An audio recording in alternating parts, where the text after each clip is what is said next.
Hello and welcome to my channel. My name is Jonathan Cohn, and today I have my best books of the year video, part 2. In part 1 I went through a lot of my favorite books in the various genres I read, in fantasy, sci-fi, Star Trek, Star Wars, in like political thriller and horror and all that kind of stuff. And now I am getting to talk about my favorite books and also favorite authors and favorite characters, getting into a little bit more detail, getting into specifics, not just general books discussions. So some of these categories I will actually have books to hold in my hand to talk about, and for some of these categories I'll have to put a picture up because I'm talking about an author or I'm talking about a character or something, so it's not necessarily a book required. So let's talk about my first category. My first category is my standout author category. I read 6 new authors this year that really stood out to me. I have authors such as Ari Ryder, who wrote some fantasy and mystery books, David Weber, some science fiction, Suzanne Collins, of course, The Hunger Games, Janine Duprow, who wrote the City of Ember series, Lely Modesitt Jr., who wrote the Saga of Recluse, Charles Soule, who wrote a lot of Star Wars, but I was introduced to his the book The Oracle Year, and then also John Grisham, who wrote a lot of legal thrillers. I have one runner-up and one winner in this category. My runner-up is Suzanne Collins, who wrote The Hunger Games, because I think she just did a terrific job with it, really got what YA needs to be, so I really like her, but she doesn't win because of the ending of the 3rd book. The winner for me was John Grisham, and I don't think that's a surprise because John Grisham really did just wow me out of the gate. The first 3 books of his I read were amazing, amazing, amazing, and the 4th book I read of his was just good, but those first 3 were so amazing that they earned him a spot as the best new author of the year. I really enjoyed John Grisham's writing, to the point that I have a plan to read about 1 book every other month from him now for a while until I can catch up to him. So let's talk about my second category. My second category is Best Overall Example of Media Tie-in Fiction. And I have several potential books that could make this category, and I've talked about some of my favorite Star Wars and Star Trek books of the year, and others, but I'm going to talk about my top 3 best examples of media tie-in fiction. My number 3, my runner-up, first runner-up, is Halo New Blood. Yes, I'm talking about Halo. I do not read much Halo, even though I've been trying to buy the books more recently. I have not gotten into Halo too much, and I played like one kind of more freestyle version of the game once, and I watched someone start a campaign for like 5 minutes. So I really don't know much about anything about the world of Halo, but I read this first book, this book, New Blood. It's basically like it's too long to be a novella, but it's too long to be a novel, or too short to be a novel. It's kind of in that weird place, but I read it, and it was a blast to read, and I thought the way it dealt with military science fiction themes was brilliant, and I thought that the way it introduced me to the world, I learned a lot about the Halo world in this book, so this did a great job as a media tie-in fiction book. My second best example of media tie-in fiction is the book Articles of the Federation. This is my favorite Star Trek book that I've read this year, and this is a book that I just had a blast with because it mixed Star Trek themes with political themes. If you watch my best books of the year, part 1, you will understand why I love this book so much. But it's just phenomenally done, and I think that this brings in new types of fans and is able to explore new areas of Star Trek. Now, this is going to be interesting because this was my favorite Star Trek book of the year. But my best media tie-in fiction novel is not this book, because this isn't the best example of media tie-in fiction. The best example of media tie-in fiction is the book From History's Shadow by Dayton Ward. The reason this book is the best is it takes the characters and the kind of species from one episode of the Star Trek original series and is able to tell an entire novel from them. Captain Kirk and Spock and all of the Enterprise crew are present for part of this book, but he's also able to introduce new characters and introduce new types of plot lines and still tell a really great book. This book would have been, like, as just a general science fiction book about the US government during the Cold War having to deal with aliens. It would have been a brilliant premise for a book.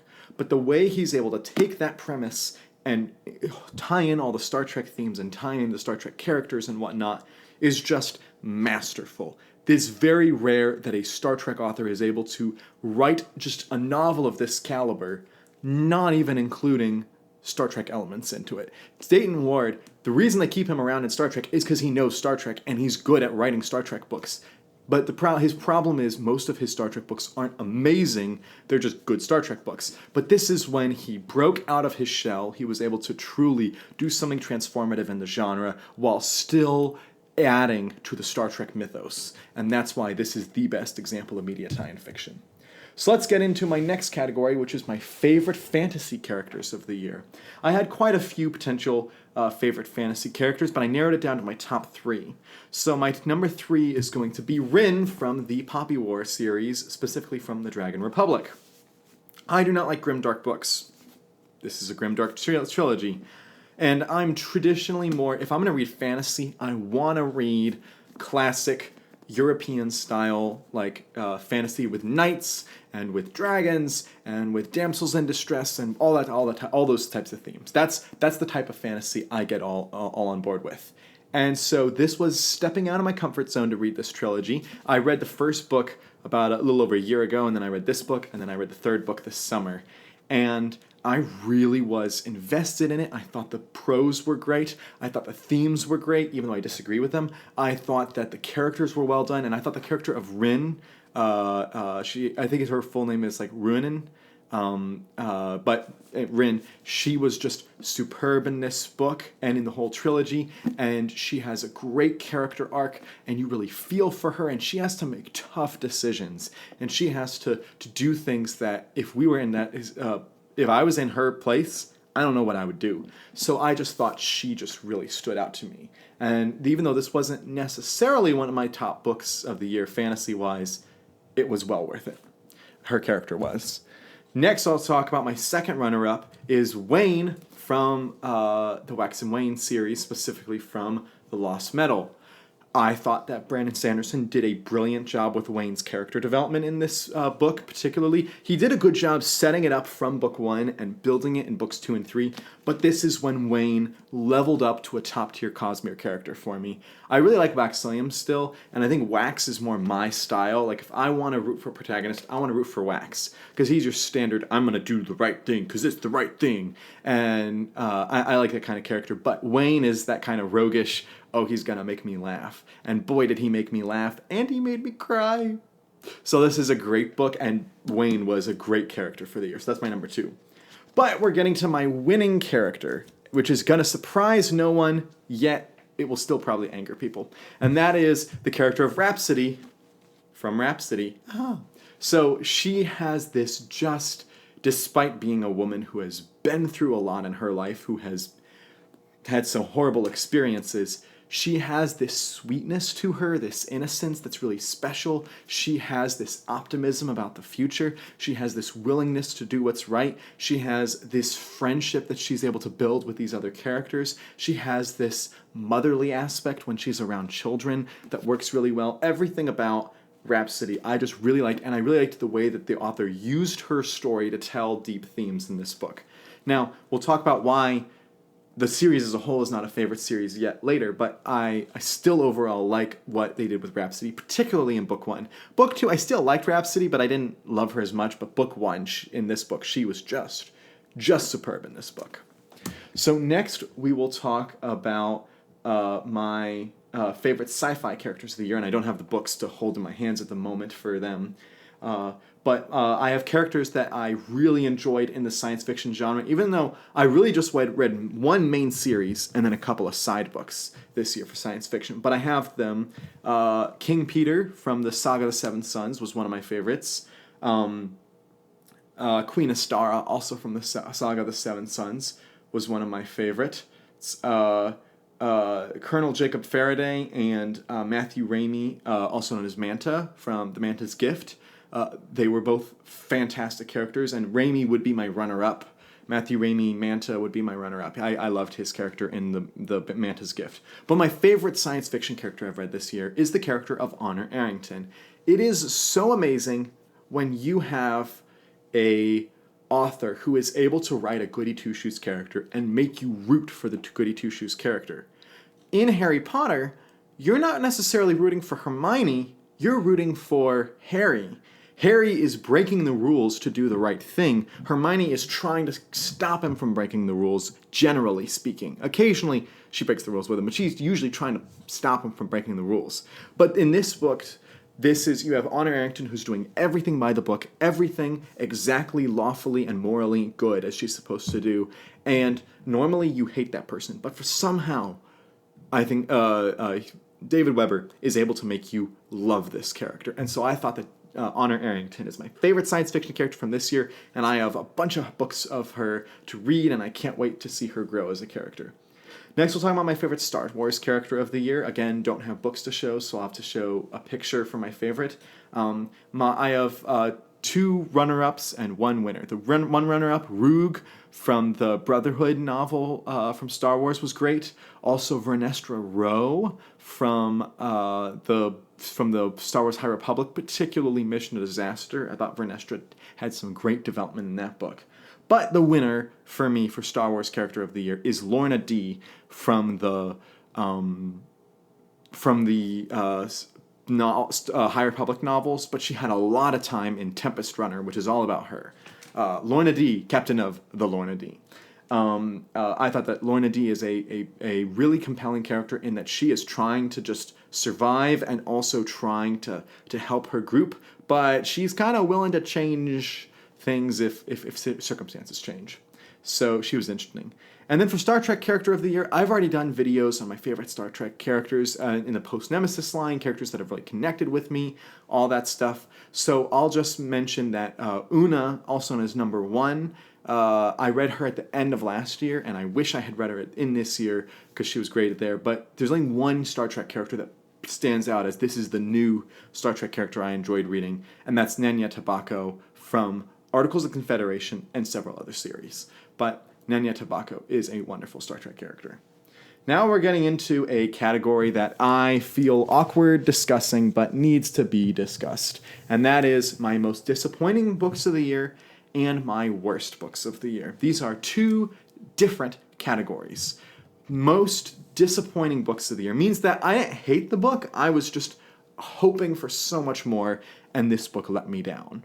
And that happens quite a lot when I'm reading. I have too high expectations. So these books, the first category is the disappointing category. Not bad books, just didn't hook me like I thought they would.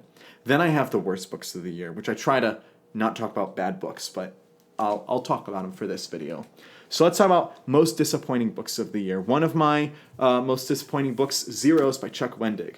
Interesting style, but it ultimately went nowhere that I liked. Prophecy. Elizabeth Hayden set up all these themes and all of these morals and all of these ideas in Rhapsody, and then in Prophecy, she just swing and a miss. She just totally messed up all of the themes and all the characters that she was supposed to have. I still think she can write them by the 3rd book, but there were all these things that should have happened in this trilogy, and this book derailed the trilogy a lot, so I was very disappointed in Prophecy. Then I have Children of Dune. Of course, I loved the Dune movie. It's my favorite science fiction movie ever, one of my favorite individual movies ever, and I thought it was brilliant, and I loved the first Dune book. I didn't particularly love Dune Messiah, but I thought, hey, I've heard Children of Dune's a bit more epic, maybe more my style, and it was too philosophical. It was too philosophical, and the dynamic between the 2 siblings in this book it's just weird. It's just weird. So I did not particularly love this book, sadly. Then we have Michael Crichton's Jurassic Park. I know, I'm shocked I have to say this, but everyone says, oh, I love Jurassic Park, brilliant book, love Jurassic Park, it's a great book. And, some people were like, oh man, this is the perfect example of book to movie adaptation because the movie does everything the book does. And I read this book, it was fine, it was a good book, but it wasn't amazing. Like people talked about how the book hadn't even gone to press yet, and the movie the movie studios wanted to sign a deal for it. Universal did, and to me, I'm like, I would have waited to see, because to me, I don't think it's as amazing of a book as they make it out to be. Movie, different story, but book, eh. Next, I have The Twofaced Queen, a book that was just ill-advised and ill-produced, difficult to read because of the confusing characters and unfocused plot lines. When this book is focused on one singular plot line, the plot line of Michael Kingman clearing his name, it's brilliant. When it goes down the other plot lines with the mercenary plot lines, it just loses so much of its magic and of the series' magic.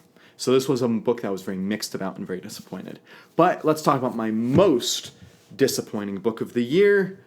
If you're a Brian Lee Durfee fan, you are probably going to hate me, because my most disappointing book of the year was The Dragonbone Chair by Tad Williams. I read this book, and there were some deep, amazing lines that just, when I read them, I was like, this is an amazing quote. Like this dialogue, this is so rich, and the themes here are so rich.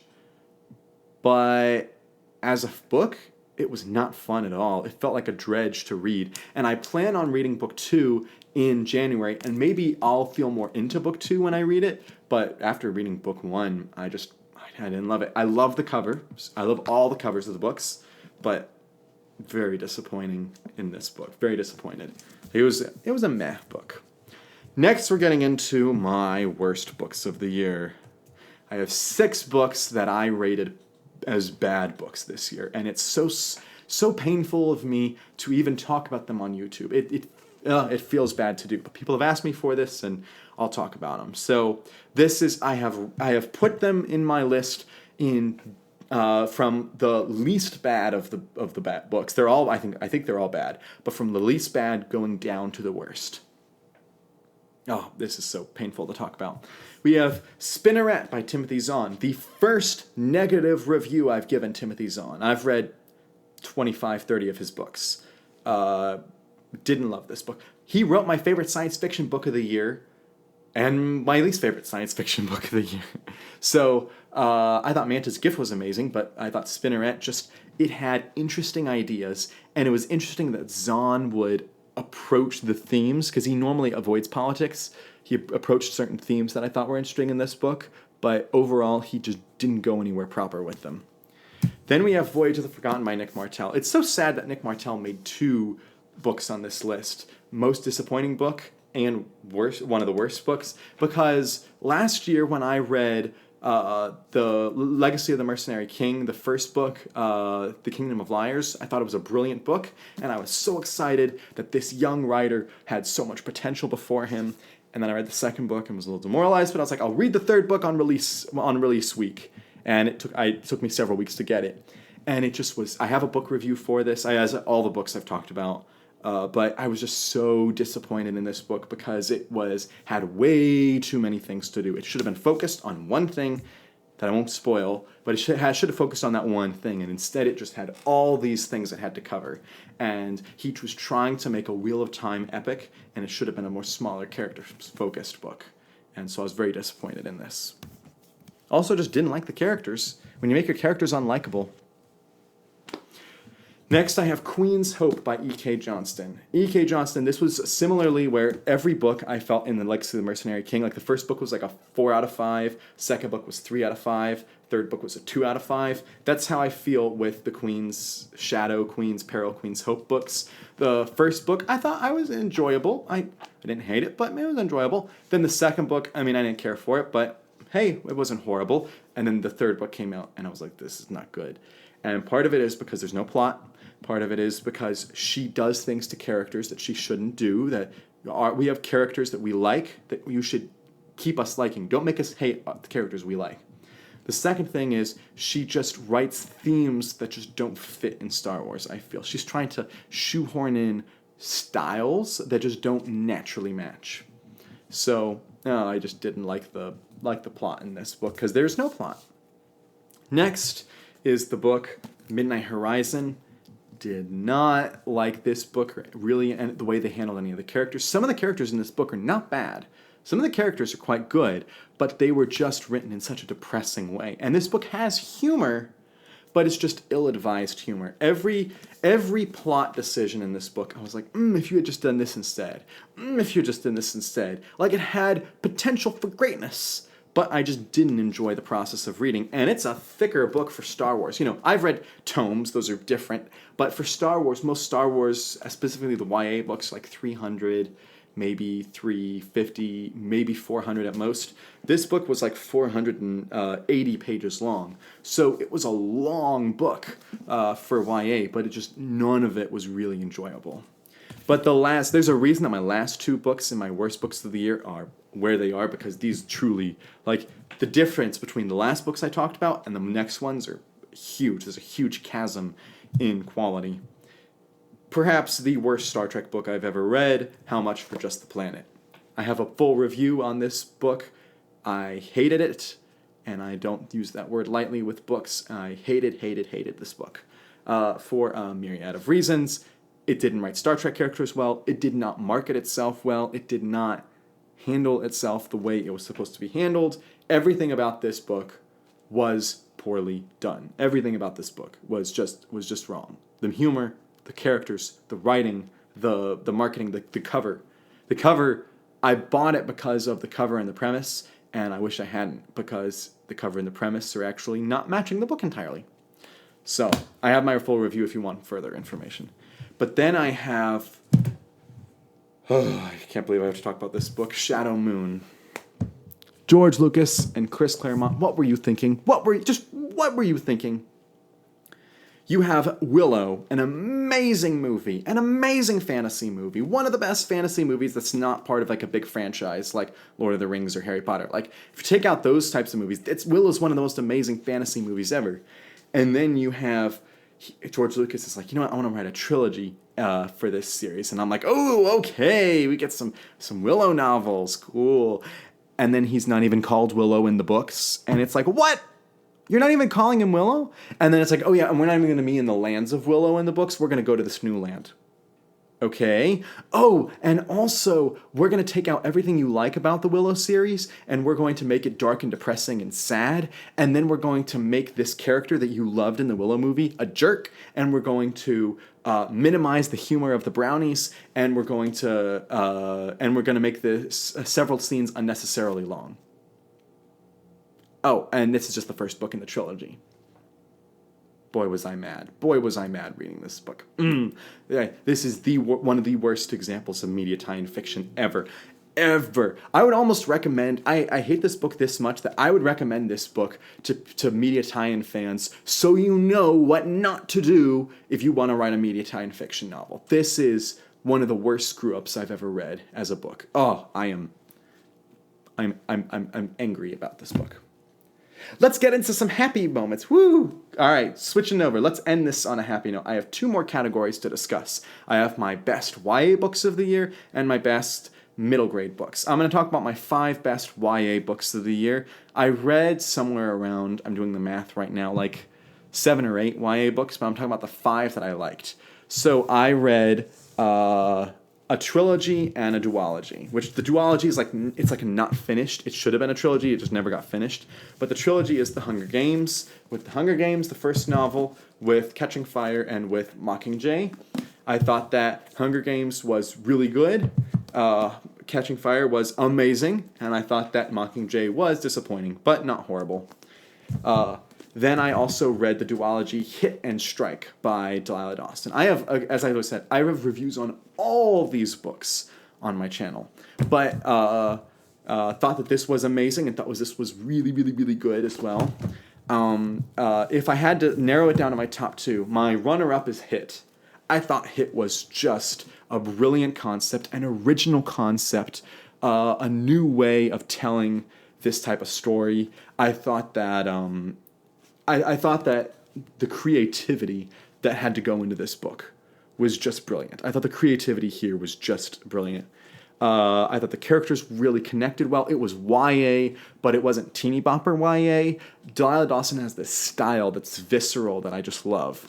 But the winning book was The Catching Fire. The way that the political situation in the beginning of this book sets up is just great. And through the halfway point, when you get into the arena, it's just, you feel so bad for the characters. In the first Hunger Games book, you feel for Katniss and Peeta, but you don't feel for them. You don't feel like they have to survive and they have to get together.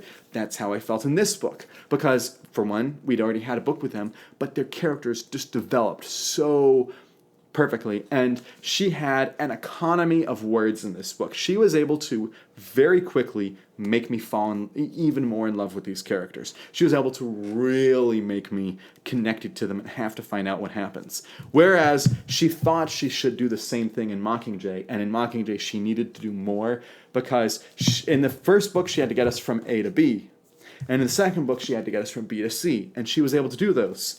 In the third book, she had to go from C to like G or F or something, but instead she only goes from C to D, and she does it in this really short period of time, so she didn't tell as much story. But my top two books by far are Hit and Catching Fire for YA. Now let's get into middle grade. I read 3 middle grade books, and luckily I liked or loved all of them. Number 3, last book, A Quest for the Hidden City. Brilliant book. Very well done. Good example of media tie-in fiction. Good example of how to do a middle grade book. The better example for a Star Wars middle grade book is Mission to Disaster. A book that caught me by surprise. A book that really just made me go, yes! Finally, Justina Ireland gets it. Finally, she writes a top-tier Star Wars book for me. Probably my favorite Star Wars middle grade book outside of the EU books. In the canon, this is my favorite canon middle grade. But the best middle grade book I read this year, there was no competition, was City of Ember. This book was just brilliant. Everything about it, the mystery. I already knew what the answer to the mystery was because I'd watched the movie, but the mystery in this book was great. The characters were great. The way that it introduces new words to children's vocabularies is great. New words to my vocabulary was great. And the way that it unfolds and makes you question things about their life, why their leaders have made these decisions, and why it's important for them to escape them. It's just all done really well. And so I hope to read books 2 through 4 eventually. For right now, I've just read the first, but next year I might read more. But overall, I think this has been a great year so far. I'm reading book 99 for the year right now as I'm filming this, and by the time this comes out, I'll have read book 100. So I had a great year reading. I had a few bad books, but like 95% of the books I read this year were amazing or good or pretty good. So if you have read any of these books or know any of these characters that I talked about or authors that I talked about, which ones did you like the most and which ones connected with you? Or which ones did you hate? What books of the year did you hate the most? Or did you like any of the books I disliked? Dislike any of the books I liked? Leave all those comments in the comments section down below. But until next time, I'm Jonathan, and thank you for watching.